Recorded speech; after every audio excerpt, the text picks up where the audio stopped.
Welcome back to my channel.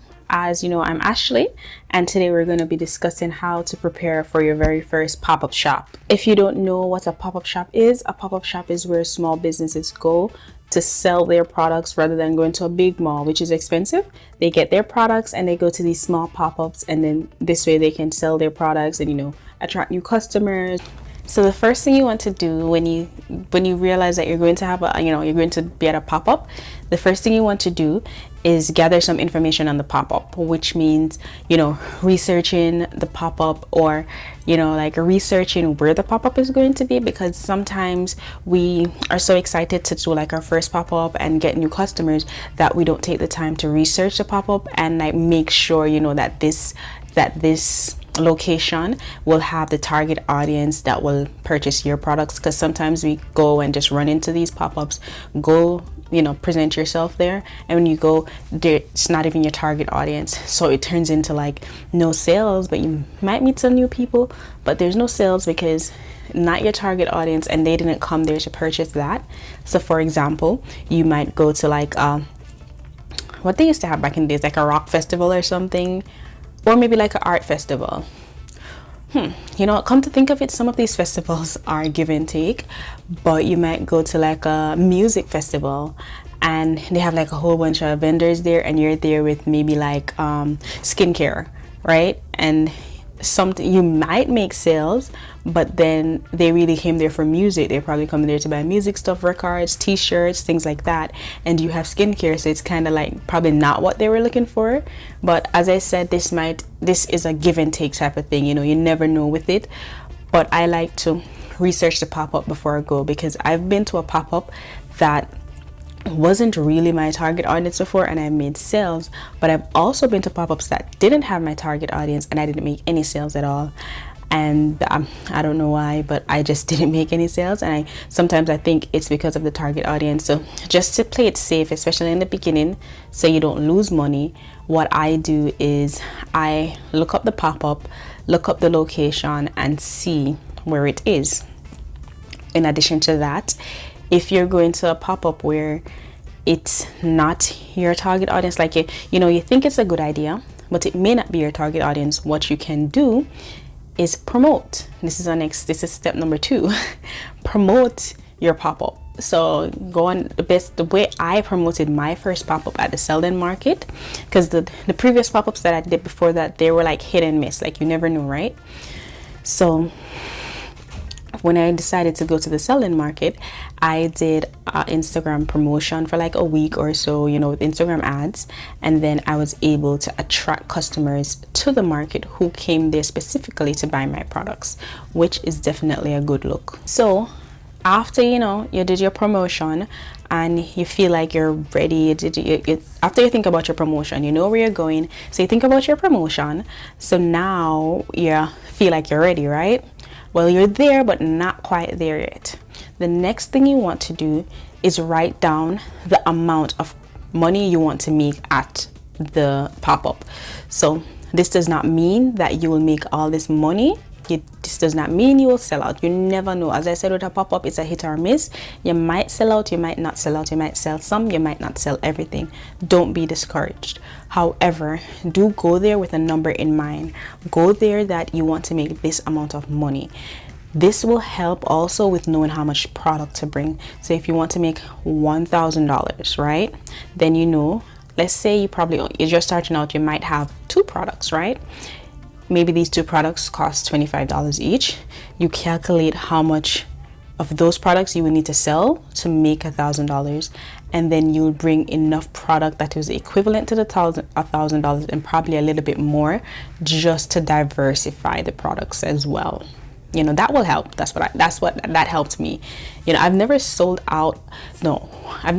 sold out, but I've sold out of certain products at a pop-up before. All right, and this goes into our third step. Okay, so the third thing that you want to do is know your products, like literally know your products. Okay, why I had products that sold out, because I had favorite products, and I feel like customers know when these are your favorites. They can feel it, not saying, I don't think they know that exactly that it's my favorite, but they can sense the confidence that I have in that product. And I have such confidence in that product because I use it. You know, I use all my products, but I have the ones that a lot of them out of what I use, I have favorites out of the ones that I use. So I can recommend these to customers. And that's like a great thing when you're selling in person, because when I get customers in person, they always ask, you know, which one do you recommend for this, for that? Or, you know, sometimes they ask what's your favorite, or they ask based on, you know, the different characteristics, they ask different things, and I can recommend. For example, I have a coffee scrub. I always sell out of my coffee face scrub, and this is because I love that coffee scrub and I use it all the time. That's one of my main scrubs that I use. So therefore, when I am speaking to a customer, I know that product profile like the back of my hand, like hands down. I can tell you anything about that. I'm very confident in that product profile. I love it. Like, it feels so good. So let me give you an example. For example, sometimes I have 3 different types of scrubs, face scrubs, and customer will come and they'll say, you know, they want a face scrub.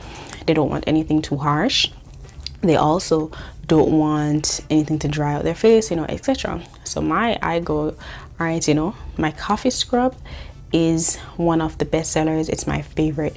It does exfoliate, so it leaves your skin feeling soft. It has shea butter in it, so what that means, it doesn't leave your face feeling dry. Once you're done scrubbing, your face is really moisturized. It's also an emulsified coffee scrub, so you don't have to worry about it falling all over the place. Because of the emulsifiers, it keeps it together and you can rub it onto your skin like a soft lotion type of scrub, and that makes it even much more luxurious. So I'd recommend this product for you.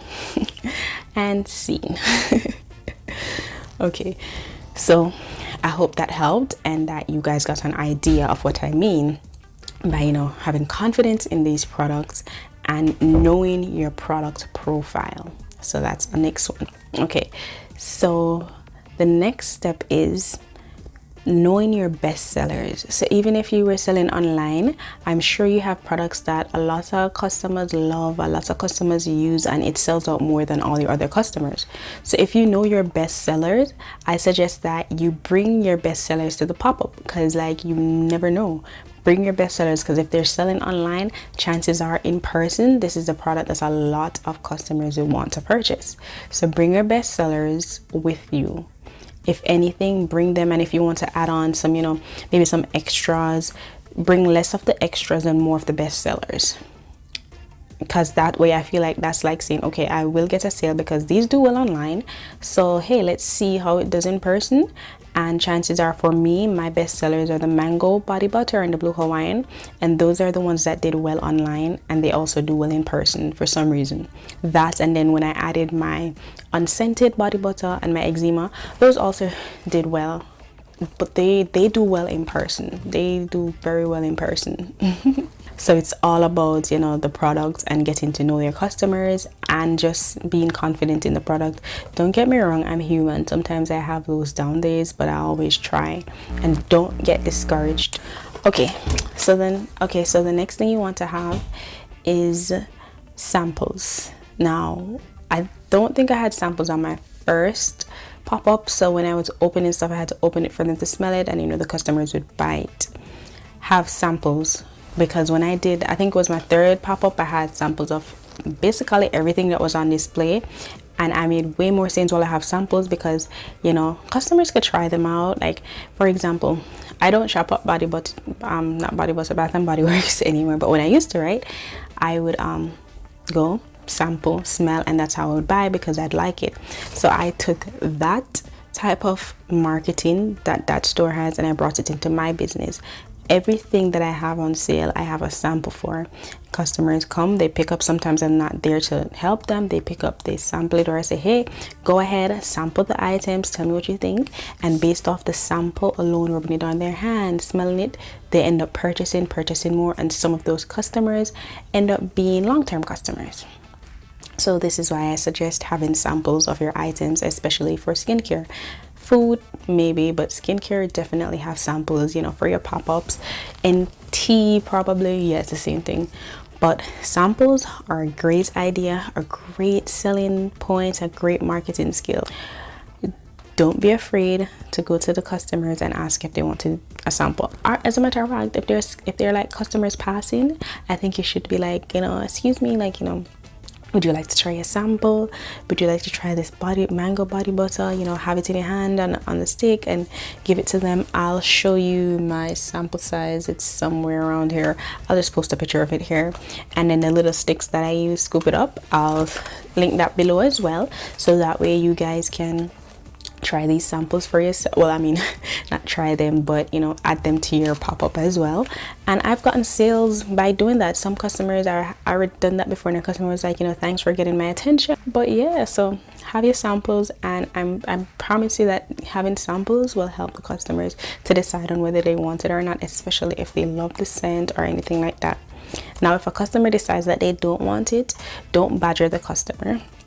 Don't try to overconvince them. Don't annoy them. Think of it as if you were a customer, and then when you go to the mall and you're annoyed by a lot of those people who are popping up and trying to sell you stuff, don't be like them. Be different. And just go out there and get the sale and do what you need to do, but just don't badger the customers. All right.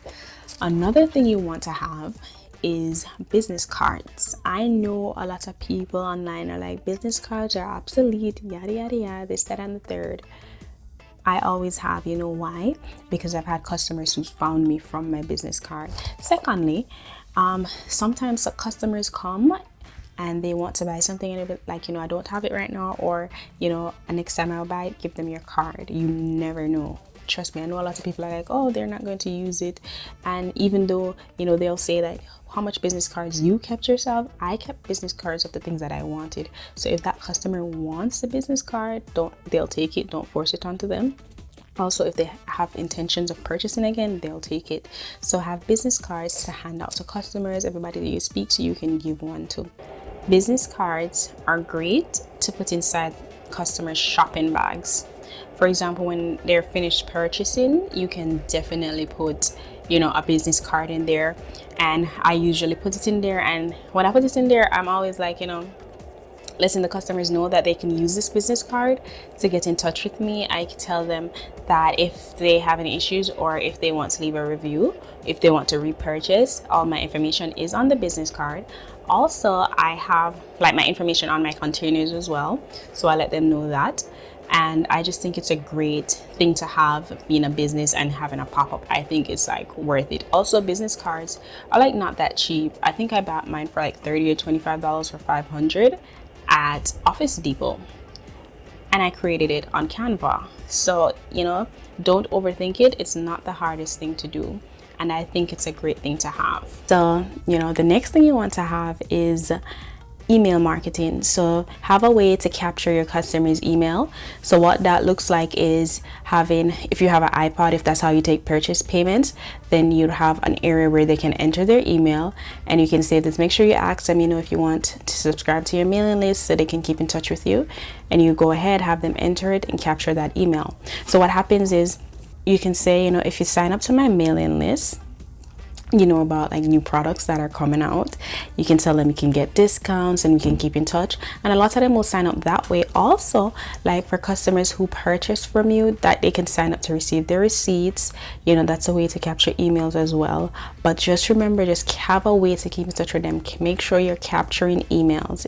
And if you don't capture email, like what I do sometimes I tell them I have an Instagram, and then like right there and then they'll go ahead and follow my Instagram to keep in touch. So yes, find a way to capture your audience email, have them follow you, or anything like that. Email is much better because you can always send them a coupon code or anything like that. So just make sure we're capturing emails. I forgot to mention this earlier, but the next thing you want to do in the beginning, when I mentioned researching your pop-up, make sure if you have like skincare like me, make sure the temperature is right for your skincare. So if you're going to be outdoors, especially in the summertime, have a tent. Make sure your skincare is in a box or a package. Put them underneath the table so they can at least stay cool.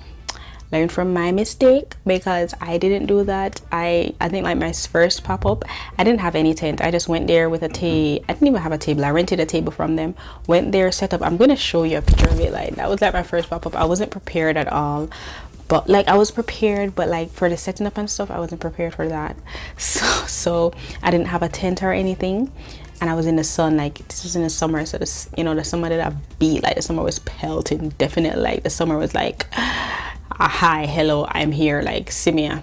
So any products that I had on top of the table, trashed. Like, they all melted, because it's body butters, so they're definitely gonna melt.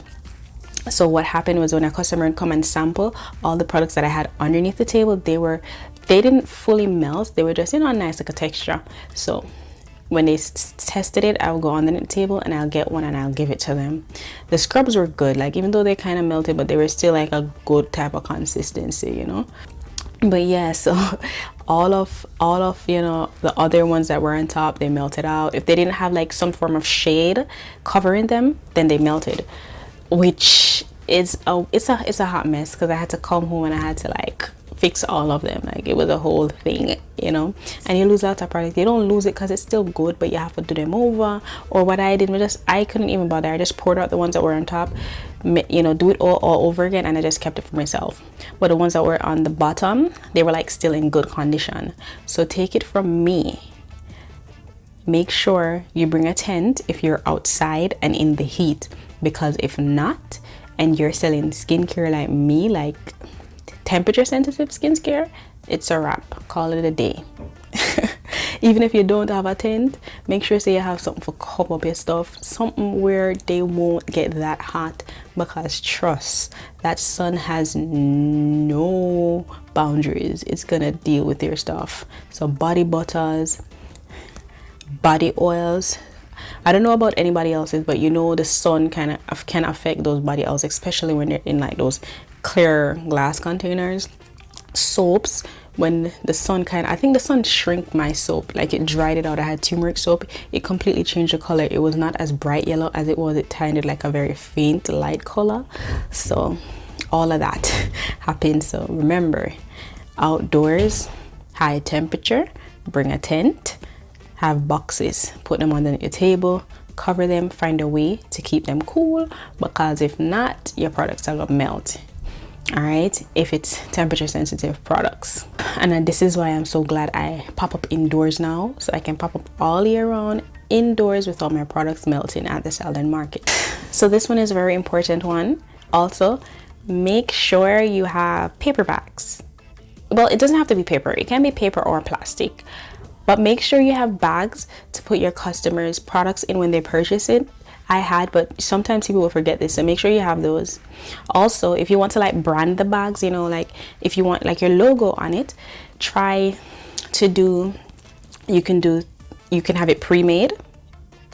You can get stickers printed with your logo on it from a lot of vendors, like No Issue Tissue. You can try Uprint. You can also try No Issue Tissue, Uprint.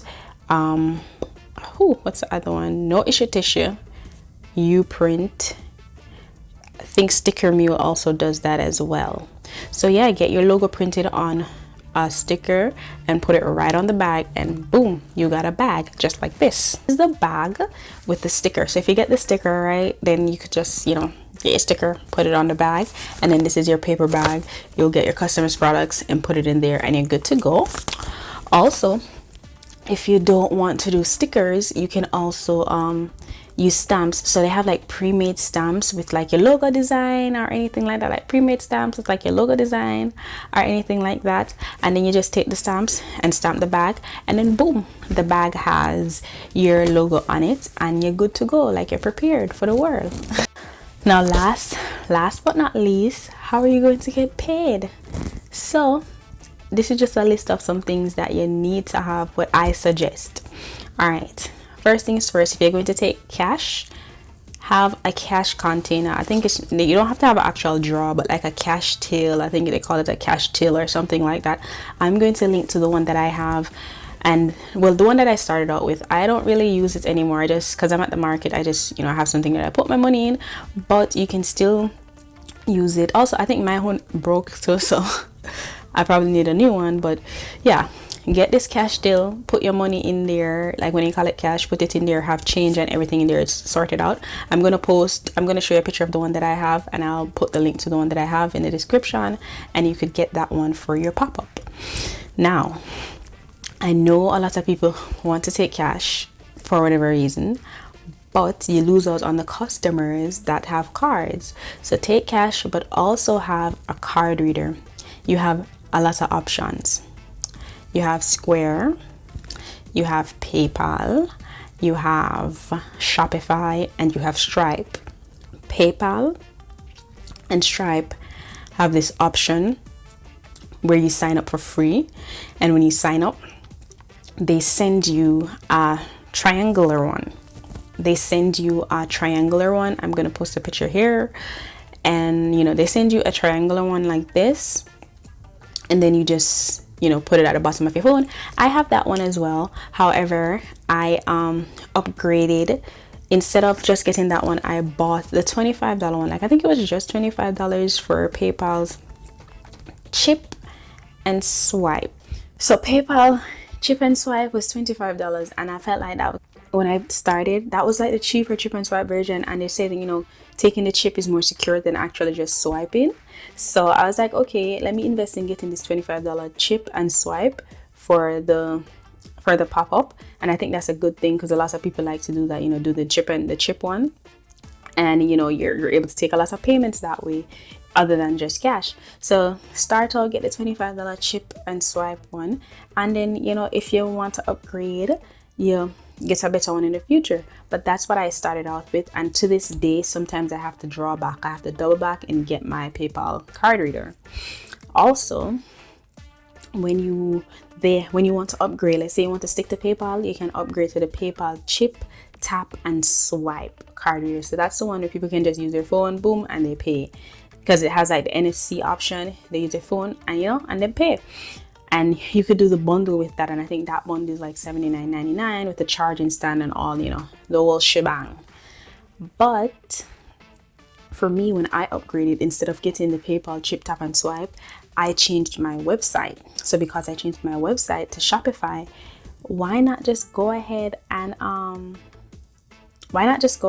use a Shopify chip and tap card reader? That's what I had. It didn't have swipe, chip and tap card reader, and it was $49. I didn't have the chip, tap and swipe. It was chip and tap card reader. And to this day, I haven't had someone come with a card that I could not take with my chip and tap, because most of them have chip and some people use their phone and purchase. And that was good for me when I at the market. That works. If somebody comes to swipe, I have my card reader. Also, next thing, so I know some people might think some of these apps aren't professional or anything, but if you're just starting out and you're at an event, go ahead and download Venmo or Cash App. Okay, I know you don't want this is not a long-term option. This is a short-term option. It's temporary. If something dies on you, or if you just don't have the money to get any one of these, like you just absolutely cannot get any one of these, then go ahead and get Cash App or Venmo. And then what you do, if the customer comes to pay, ask them if they have Cash App or Venmo, and a lot of them will choose probably Venmo. Go ahead and take their payments through Venmo, and there you have it, you got paid. Also, just to elaborate on why I upgraded to the Shopify card reader, because I have a Shopify website, and when I have a Shopify card reader, I take purchases, it integrates to the Shopify websites, and I can monitor inventory that way. If you have a next website and you're taking Stripe now has the option to have card readers, and you can integrate that way as well. Square is another option of card readers, where I think they now have the option to integrate with website. But the moral of the story is, any option you choose, you will be good. Just choose what's right for you, and they have an option for every budget. So any budget you have something to choose from. So go ahead and get your card payments, your chip, tap, swipe, whatever it is, and start collecting payments. The next thing that I recommend, pricing. Have your price like listed out. For example, you can print your pricing on a piece of paper, put it in a frame, and put it up on your pop-up table so people can see pricing. Also, you'd want to have, like, if certain projects are like extended, you know, if you have a lot on the table, you can put like stickers, like some little round stickers with the pricing on top, so the customers can see the pricing. This all depends on what your display looks like, because I don't know if you guys have ever seen any of those like soap barns or anything like that, where they'll have like a stick and like the price at top. That's a good way to show it as well. So it all depends on your branding, it depends on your marketing, and it depends on your style. But try to incorporate pricing into your display, because customers are going to ask price for every single product they pick up. So it's good to have the price on there so that they can see and eliminate that step. Good luck on your first pop-up, and I hope you enjoyed this video. See you next week. Thanks for watching, and if you made it this far, subscribe, like, and share.